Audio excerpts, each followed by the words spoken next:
Driving across the country is such a great experience. Getting away from everything and getting to see the land in its most natural state that you wouldn't normally get to see much of. World's biggest pistachio. You're driving around in the middle of nowhere, you're bound to find some really weird things. You have a gas station in the middle of the desert, you gotta bring people in somehow. A lot of these have to have some weird gimmick to lure in travelers. World's largest pistachio? I mean, we need gas anyway, might as well stop at Pistachio Land. Oh, this one has clean restrooms? And they have snacks? You know what though? I could really go for some pottery right now. No way, they thought of everything!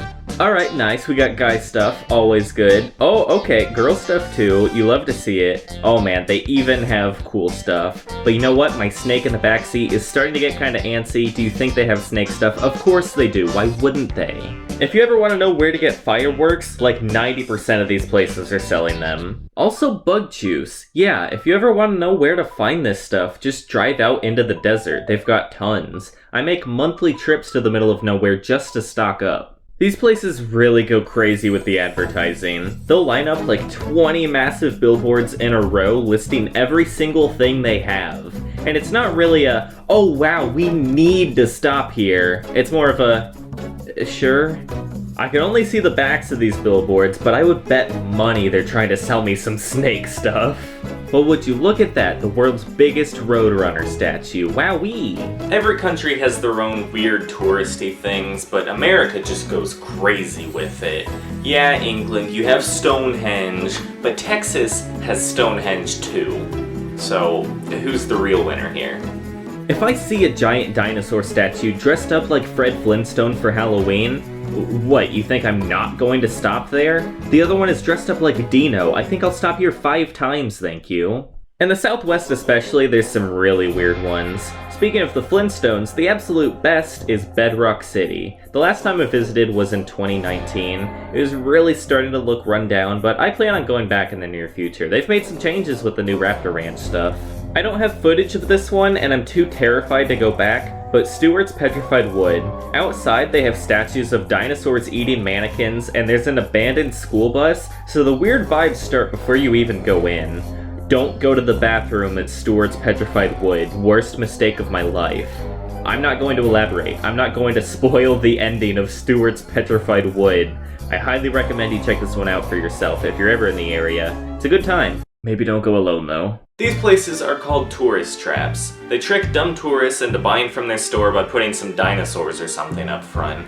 I am not some stupid tourist who's going to fall for something as lame as— where'd this shirt come from? I'm just kidding, of course. I'm a complete sucker for this kind of stuff. I don't even need to stop at these places on the way to a greater destination. These places are the destination for me. And one of the strangest, most well-known of these traps in Arizona is The Thing. All of these billboards just say, The Thing! No more information, that's all you get. What is The Thing? Who knows? And just like some of the other gas stations, they'll line up like 20 of these in a row, giving you zero clue as to what this even is. You start seeing these billboards from literal states away from Arizona, by the way. So you're on a long full-day drive across the country, every 30 minutes or so you see one of these and wonder, just what is The Thing? As you get closer and closer, you start to see more of them. You've been seeing signs for hours, and after a full day of building suspense, you can't take it anymore. You have to know what The Thing is. And I mean, hey, it worked on me. I visited this place when I was little. I was so hyped. It could be anything. So, what is The Thing? It's a Dairy Queen, but it's so much more than that. It's also a gift shop. I won't stop at Dairy Queen unless it has aliens. Oh, thank God. Yeah, bug juice and aliens in the same place, it's hard to go wrong. So the big draw to The Thing is this museum. You have no idea what's inside, but you've been driving all day and you're going to see this thing. So you buy a ticket, you step around the corner, and—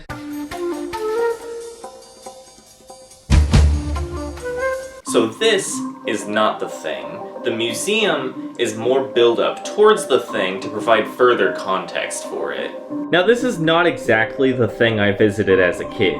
Back in 2018, they made some changes to it. While the thing itself is still the same, the museum leading up to it is mostly brand new. So this being the first thing I saw was a bit of a surprise. So, the purpose of this museum is explaining this huge conspiracy. This is the true history of our planet that has been covered up all this time. So starting at the beginning, aliens were controlling the dinosaurs all along. Oh, and they came to Earth because their planet, Rothian Prime, was dying, of course. I'm not gonna go all the way into it because the thing lore goes absurdly deep. I could be here for hours trying to explain it, and it would make about as much sense as if I briefly explain it in 2 minutes, so here we go. Basically, the dinosaurs started to reject the commands from the aliens and learned to communicate telepathically with each other so they could start an uprising against the aliens. So naturally, there was this huge war between aliens and dinosaurs, where the aliens won and caused the extinction of the dinosaurs, because you gotta do what you gotta do sometimes, am I right?